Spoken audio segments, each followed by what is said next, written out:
Well, hey everybody. My name is Jared Watt, and this is the Coltist, episode 12. We're calling this the Andrew Luck Memorial episode. I'm here with my co-host and good friend, Mateo. How you doing, brother? Hey, how you doing, Jared? I'm just fine. I'm doing very well. I appreciate you asking. So obviously, let's get to it because we got the first episode of Hard Knocks live and clock's ticking, 45 minutes. The Colts got a big win on Sunday, brother. Yeah, yeah. I don't know if I would call it like a big win. Mhm. It's a win, 6 point win against the Jags. I don't know if I would call that like a big win, especially when you're starting like 17-0 up, and then you let the Jags get back in the game. I feel like that's The like the offense, Colts. yeah, It's the Colts recipe for entertainment, right? yeah. We're gonna I come. We're gonna come out and gotta, play 3/4 of a game, and then try to give it all away in the fourth. And yeah, make just it interesting. I believe that Frank Reich is like such a good guy that he wants the fans to get like proper entertainment. yeah, So he because I mean trusts him. that's how it was. Like when Peyton was here, the game was over by halftime. And so what happened was is the Colts scored like 14 points in the third. People would just leave. So I think what the Colts are Yeah. doing now is they're like, hey, blow them out in the first half. Then you gotta let them back in it so they'll stay until we cut off beer sales into the third. Um, Yeah, mostly, keep it interesting. yeah. I mean, the thing about it is, I think if the Colts are winning, they should just let everyone drink to the end of the game so that people aren't driving home like angry because they didn't get drink enough. And I'm totally being stupid because obviously drinking and driving is the reason you stop drinking early Yeah. in the game. But I mean, the thing about it is that the Colts are playing sort of a drunken boxer sort of style of football where there's no real clear organizational direction. This defense is supposed to be real good, and I noticed that they're slipping Mm. just a little bit Yeah. this year. Yeah, at How least, does at least the pass rush is coming together. hmm? And Quiddy Pay is coming together as a pass rusher, so it's nice to see. Taylor Stallworth, that's a surprise. Guy has been great. Default finally like getting back to pace. Yeah, and I think the Colts sort of emergence in terms of their depth is sort of the quiet work that Chris Ballard's done this year. I think we've been saying for weeks now, like, where's Chris Ballard? But I mean, Chris Reed, right? Yeah. Stallworth, right? Matt Pryor. Look at Matt Pryor. Look at how well the offensive line has played in the last few weeks. Look at Yeah. Yeah, I don't know Quiddy about Pay being Eric. one of the Yeah. better pass rushers Yeah. in the league. What were you saying? No, yeah, I don't know about Eric Fisher still though, he just Yeah. got like bodied by Josh Allen, it seemed like every other snap Josh Allen was in the backfield. So yeah, I'm not sold on him either. I'm not sold on Fisher just yet. Yeah. I still believe that the Colts have to look at a left tackle in the offseason, but hey, he had been playing well up until that point, so I'll cut him some slack. Yeah, and I think that's probably going to be one of the surviving sort of stories for the season for the Colts is obviously you've kept Marlon Mack, right? Who Yeah, you haven't used. And I get it. Jonathan Taylor's been hot, and I don't know what the hell's going on with Naheem Hines, but um, coming off an Achilles, and then Eric Fisher. It's like you said. It's like I don't think I've seen him play at 100% for more than maybe like a game or two in a row. And yeah, anytime he gets up and against an elite end, he's getting handled. And ultimately, that's yeah. it's that backside pass rusher that's gonna affect Carson Wentz.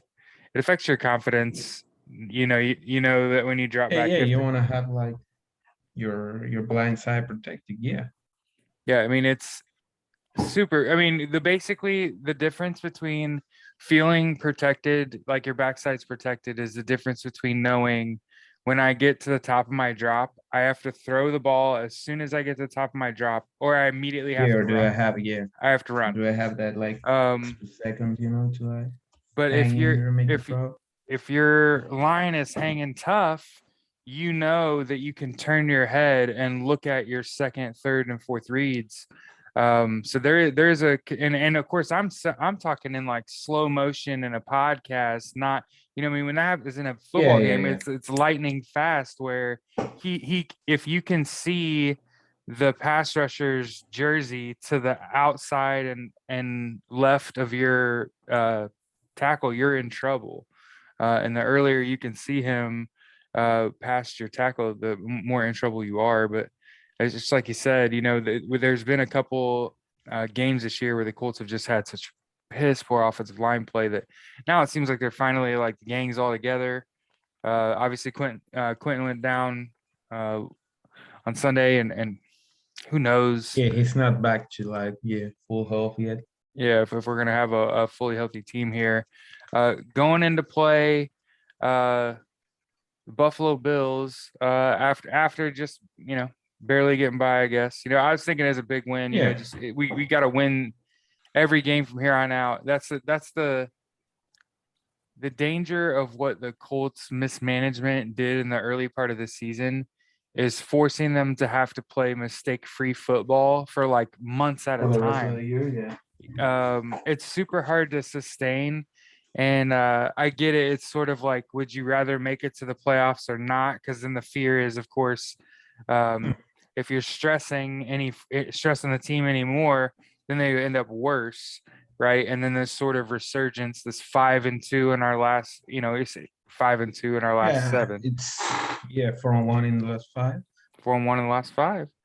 But yeah, I noticed the Colts paid a heavy price to go from I think it was ninth to eighth in points for. So like they moved up one spot in scoring offense with Yeah, by giving away a potential first round draft pick for Carson Wentz.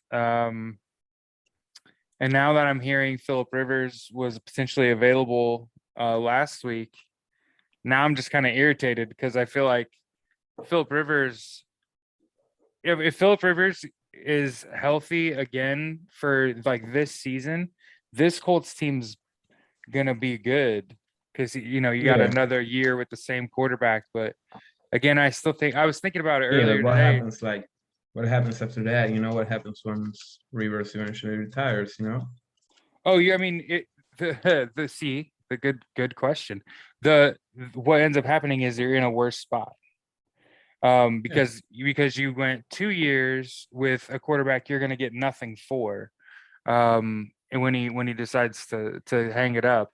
Whereas with a guy like Carson Wentz, I think there's some brains here, and looking around the NFL and realizing in a few years he'll be in his prime, and there'll be a bunch of young quarterbacks entering their prime, and a bunch yeah, of guys that have left their prime and are now like old quarterbacks in the league. So you know, it's kind of funny we pointed that out earlier this year that, you know, last year Jim Irsay was saying he wanted to win 3 Super Bowls in a row, and now he's saying he wants to win 2 in 10 years.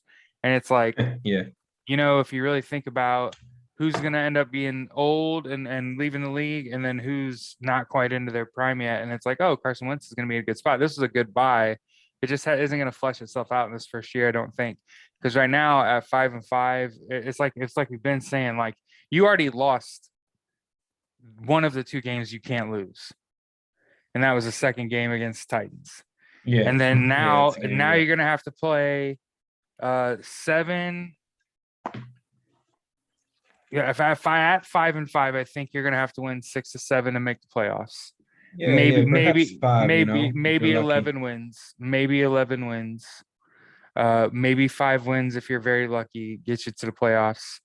Yeah, But but it even tells. 5 wins could get the job done. You know, considering that most of the teams in the wildcard race ahead of us. You know, think about the Bengals, now the Raiders. Mm-hmm, What else is there? Like it's Bengals, Raiders, Patriots. mm-hmm. No, no, Uh, Patriots are not in wildcard. No, yes, the Patriots. Yeah. So yeah, most of those teams like have to go against each other and stuff. yeah, So yeah, with 5 wins, perhaps we can squeak in. yeah. it was kind of funny, like last week when we were recording this, we weren't even in the conversation. Wasn't even worth thinking about. And then with just 1 week, we go from not even in the wild card conversation to a couple games out of being in it. And then, like you said, when I go and look at who's in that sort of like top 8 in each conference, and the Colts are on the outside looking in. A lot of these teams, they still got to play each other. The Raiders, what I guess, Browns also, yeah. yeah, the Ravens, the Steelers, Ravens, Steelers, Bengals. So there's 3 teams Yeah. in front of the Colts that all have to play each other, right? Raiders, Chargers, Chiefs, and then of course like the Titans and the Colts have already played. So there's the only place for the Colts to move is up, really. And I think, like I said, the Bills lost against the The Titans, Jags. and Yeah. they lost against the Jags too. I guess, well, more so, I think when Buffalo lines up on the 3 to go for the quarterback sneak, and the Yeah, tight yeah, I remember that against the Titans. and the Titans make a line adjustment and shut that play down. That was when I in my eyes I saw the kink in the armor, right? Where I was like, oh, this is how you beat them, is with technicality, and playing like a really mistake-free football, because they are really good. Like Diggs is really good. Josh Allen's really good. And the Yeah, Bills. the defense is also like really good. You have Tre'Davious White, you have Mhm, 2 safeties that are really good. Ed Oliver, I believe, is having himself a nice year. mhm. Yep. Yeah, So they are overall, yeah, really good team, really good football team. in order to beat a team like this, because right now the Buffalo Bills are basically like the number 2 team uh, in the AFC. I mean, obviously you've got them and the Ravens at 6-3, Titans at 8-2. I still, uh, the the Titans for me are like the false idol of the AFC. I don't believe in them, Nah, especially yeah, I don't believe in them either. they Yeah, just put, they don't know Derrick Henry. Didn't they just put Julio on IR? Like yeah, they're but I believe they're it's like waning short-term off. IR, like 3 Yeah. weeks. Oh, okay. So he'll be back. Yeah, Yeah, but when your bell cow's gone, I just think it's easier to scheme against a team where you can reliably say like they're not going to be able to run the ball as well as they were. now, the one question I have with that is Henry, returning? Is he? I thought he broke a foot. Yeah, I don't know. I mean, they said his injury was like 6 to 10 weeks, and Oh, he gonna try to get that back out was, I there. believe, that was like, what was it like in the week 7, week 8? Do you So know how yeah, high pissed I'm gonna be if facility. the Colts make the playoff as a wild card and they either lose to the Bills again or they lose to the Titans for a 3rd time in a season? Ah, yeah, no.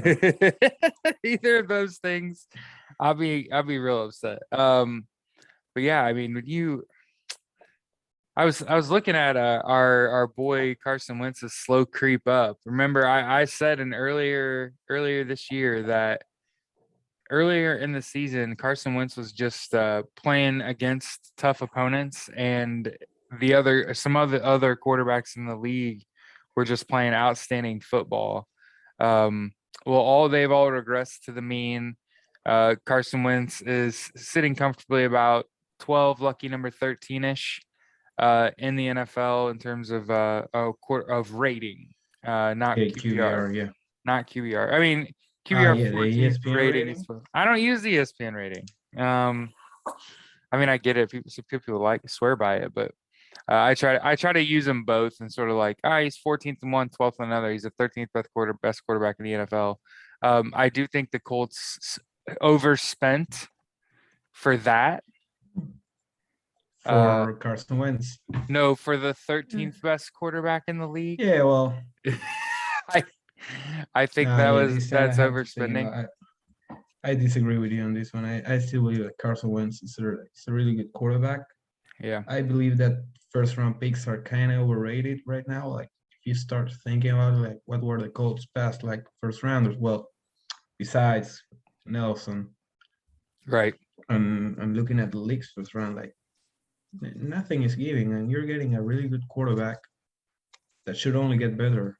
And once like he should be better next year, with training camp and preseason, Oh yeah. more time to adjust to to the new city, to his new teammates.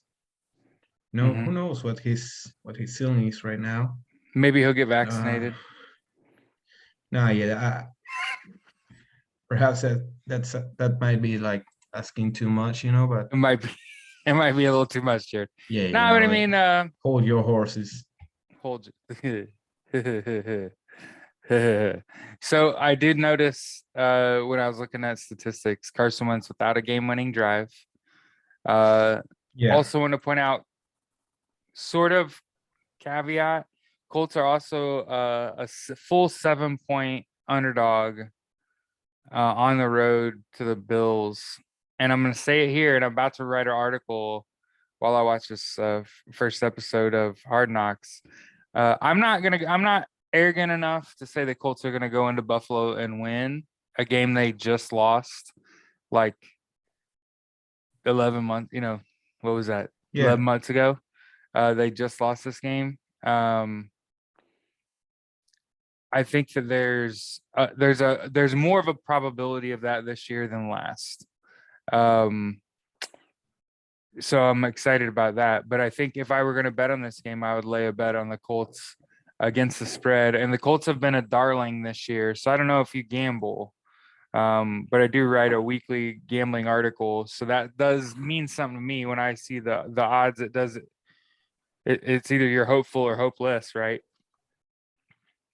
yeah, So anytime I see a Colts team who I believe upgrade, my argument is only that if Carson Wentz's production were 8th or better, then I think it was worth the move. But if he's 12th to 15th in the NFL, you paid a lot of money to not make much of a move in my eyes. You know what I mean? Like, I'd rather have the other quarterbacks, right? The Stafford, the Carr, you know what I mean? Make other moves if 12th, 13th yeah. is And what we're what going to was get. like, what was Stafford's price? Was it like I want to say it was these teams had to pay?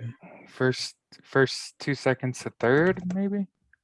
Oh, two first rounders and a third. So you're talking about like twice the But price. yeah, the thing And there, and I'm not paying that for a guy that had back surgery. Not yeah, after the outing he just had either. He just had the one against the Titans or the one against the Niners. Two rough games for him in a to row. say two He's rough not games looking in a right. row for Matt Stafford, the guy that Like did you get a chance to see like the throw in the end zone against the Titans? Mhm. The result in a pick like where he like 360 like interception. Just Yeah. imagine if that was Wentz. Right. The our little portion of the internet would have imploded. Yeah, very little, but yeah. But yeah, I think I don't know that I'm gonna go out on a limb and say Colts win this game on the road, but I think the Colts play up to their opponents. They've already taken, in my eyes, for my money, the two best teams in the NFL are the Rams and Ravens. And I think the Colts took both those teams to overtime. So that Yeah, not makes the me, Rams. huh? Rams, it was to the Rams. They lost in regulation. Oh, they lost. Well, they didn't take the Rams to overtime. What am I talking about? They lost like 29-16 or something like that. But no, No, 27, 27, 24, 24, 27. I guess they played them tough, You, is what you I mean to remember say. that? You remember that Eason came in the last drive of the game, 2 minutes with a chance to Yeah, tie it after one was injured, yeah. and he like threw a pick like on his side. It was like his second pass The attempt second to pass Ramsey, attempt. and it was like, okay, now yeah, we'll get a chance to see like these guys legit or not. Pick, game over. It was like And also, did he not get cut from the team, like right quick. Yeah, no, I believe it was like 2 weeks later, 3 weeks later. Yeah. I But have to like, I have to recognize, at that moment, when Wentz was injured and it seemed like a really serious injury. Remember, like the hit from Donald that his yeah, ankle, like, it looked like it I bounced thought, around on yeah, the turf. Yeah. I thought that, yeah, his season is over. Yep. There is no way he plays it this year after that. And I thought, okay, now this is a time where it's a game-winning drive, Colts win, It's a and big Eason win. plays like really, really well over the course of the season. So yeah, I was wrong about that. Yeah. Really wrong. There's a higher probability that Sam Ellinger is the guy. And again, Yeah, we've sort of been over that. I think it's more a mobility question than it is arm strength at this yeah, level. yeah. Or Um, basically, if you want to be an NFL quarterback, you have to be able to move. Yeah, yeah, and that's the I don't big like. you don't necessarily have to throw it 1,000,000 yards, or throw 4 million yards. But yeah, so got a nice win last Sunday. Obviously, would have liked to see you put away a team like that and keep them away, and then get a big test on the road here. And like I said, being a 7 point underdog on the road almost assures a loss. But the Hmm. Colts have been such a darling against the spread this year, from purely a gambling perspective, that I feel like they're super ripe to pick off the Bills. Um, and again, this is me more saying I expect the Colts to keep it close than I am willing to say Colts go into Buffalo and win this game. So I am tempering my expectations. That doesn't mean I don't think the Colts can win. I absolutely believe the Colts can win. If the Colts didn't think that they could win each of these games, they would have they had to have think about benching Carson Wentz a long time ago. If there was any Nah, yeah, chance, yeah, they are not doing that. Yeah, yeah, just they're don't not get your doing. hopes up. Yeah, that's not going to happen. So, Yeah, like I no said, chance. I think one of the things that's kind of going without being said about Carson Wentz, about Marcus Brady, is how good this offense has looked amidst a quarterback offensive coordinator change. This is still a top 10 offense in the NFL. One of the best running backs in the NFL. Again, a top, Yeah, call him like a top 12 quarterback in the NFL. Um, yeah. and I think that the sort of way that's sort of been sort of seamless is flying under the radar because of the team's win-loss record, right?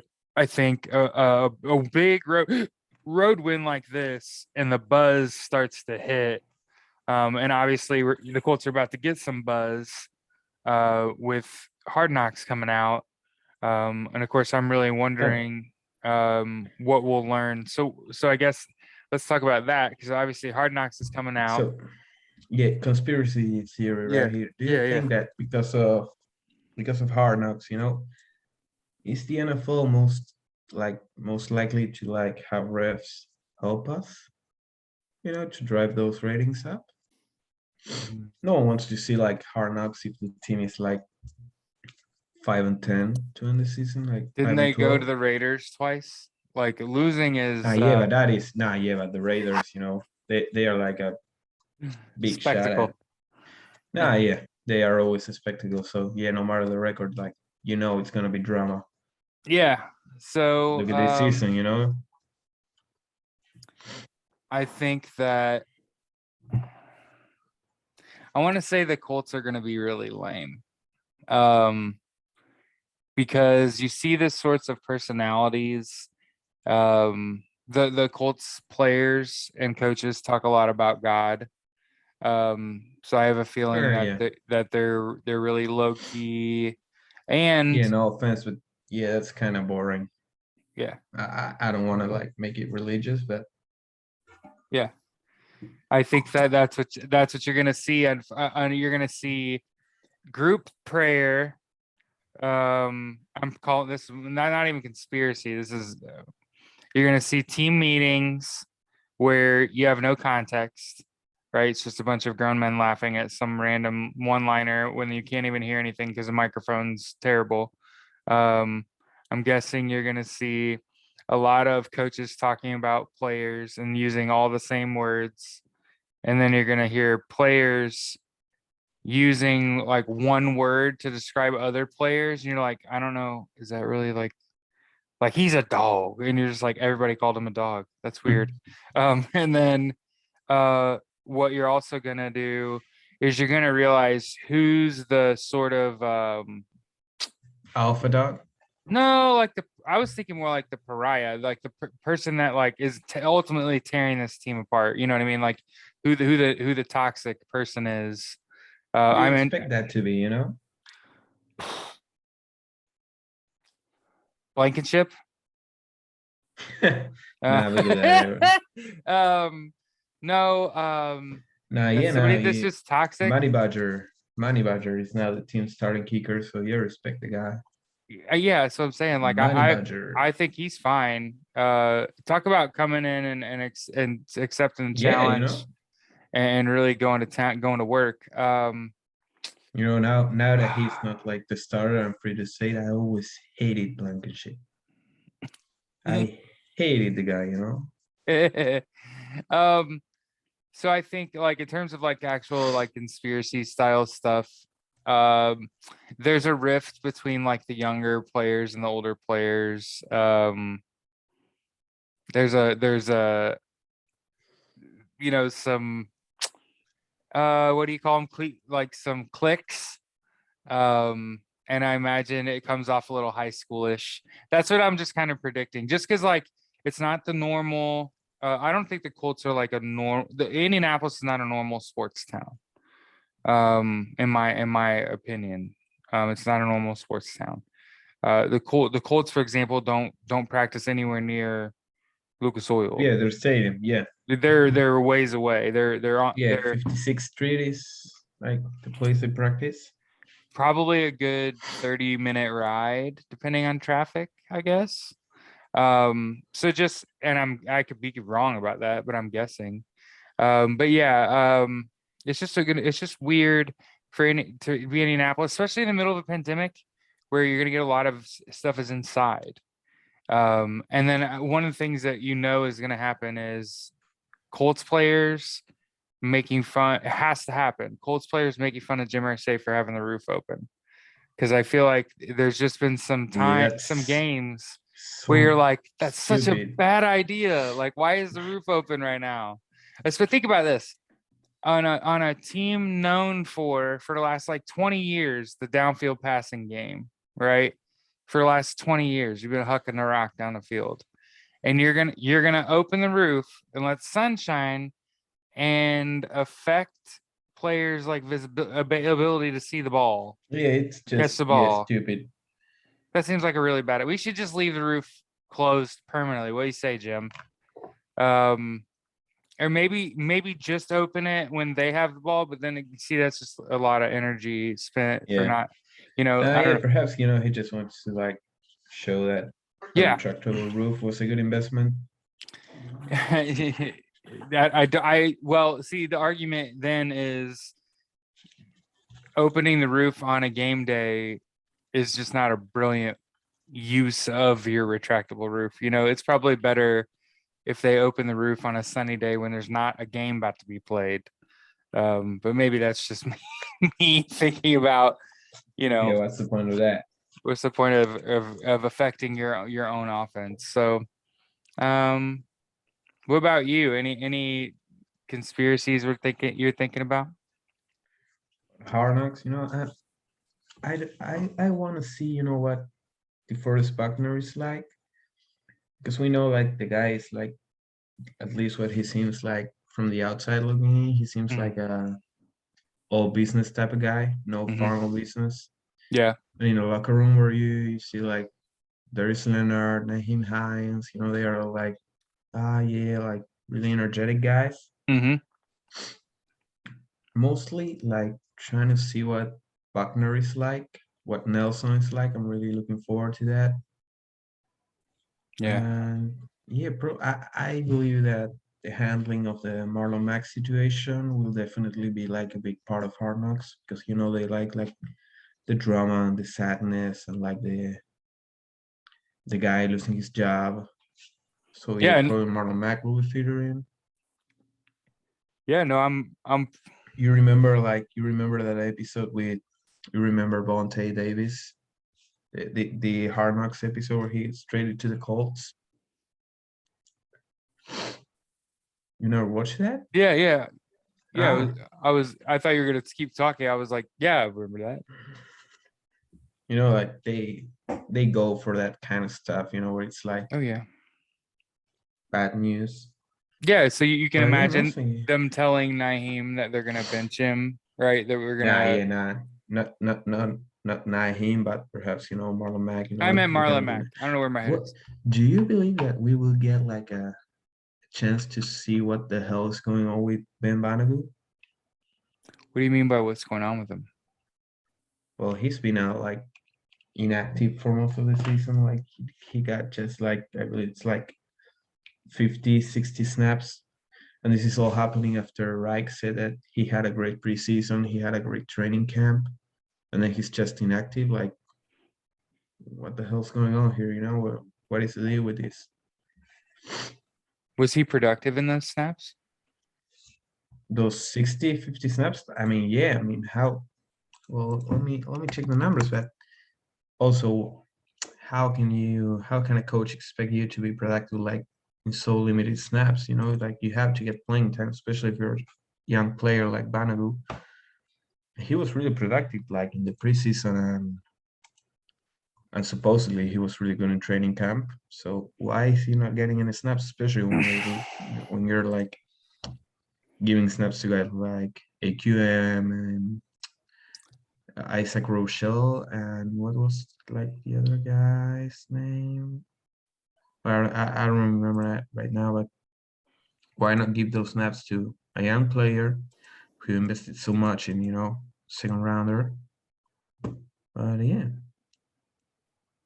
I'm I really think looking forward so. for It's like that. one of my lingering conspiracy theories is it's not mismanagement for the Colts. It's trying to get as many bodies healthy into the playoffs as possible. And where you have the widest range available of players potentially to have active for a game. So that would be the only logical explanation I could have for the way they've treated like Marlon Mack, Jordan Wilkins, right? Ben Jordan Banger, Wilkins is not on a. I believe he's on the. practice squad. No, I believe he's from the Jaguars practice squad. Oh, Check, you but yeah, he finally was he was waived, and I believe he was picked up by the Jags. went back down Ah, yeah, south. he's on Jacksonville's practice squad. Yeah, So that will always will wonder what happened. Obviously, when you watch Jonathan Taylor, you're like, well, I wonder if that was happening in practice. He just looks so much head and shoulders better than everybody else. yeah. That everybody else's touches are kind of paling in comparison. But yeah, man, I'm every time I sit and think about like what goofy scenarios could you cook up, there's and in my mind it's like, hey, there's a lot of people here that aren't paying attention to the fact that I lost my train of thought. I don't know what's going on in my head today. I'm tired, I guess. Yeah, you and me both. Yeah, no. Hey, by the way, done with some finals, huh? Congrats are in order. Yeah. Are we So yeah, done for anyone, done? nah, yeah, we still got 3 remaining. So yeah, basically for everyone listening, I'm a college student dealing with finals. Oh yeah. So yeah, send good vibes. God Always. knows I need them. Yep, that's why we bring them up. You know, you lay them out there and let us think about it for you. You got like three big finals left, and then after we're done with those, are we done? Yeah, no, I still got a semester left, but Oh, I one get like semester. summer holidays, 3 months. Okay. Okay. So positive vibes towards you. And let's get out of here, man. I guess I've said what I think's gonna happen on Sunday. What do you think's gonna happen? We think Colts are, like I said, 7-point Yeah, dog on the road. I believe like we come like crashing back to reality. I'm expecting like a double-digit loss. Don't want to be pessimistic, but yeah, my Yeah. thoughts are on the double-digit loss. Basically we have no secondary. Josh Allen's gonna tear us up. Their defense is really great. They are really good at stopping the run also. So yeah, double-digit loss. Don't And want to be you, pessimistic, but yeah, that's my sometimes you got to don't hate serve on me. some reality, and it's just to the exactly what you said. The Colts are a 7-point favorite. The rule of thumb is the home team gets 3. So it kind of leans into what you're saying, that they very easily could see a Colts losing by double digits. But like I said, I'm a little more pessimistic in that it's like, hey, Colts have been pretty good against the spread. So like when they're a dog, they tend to play up to their opponent and keep games close.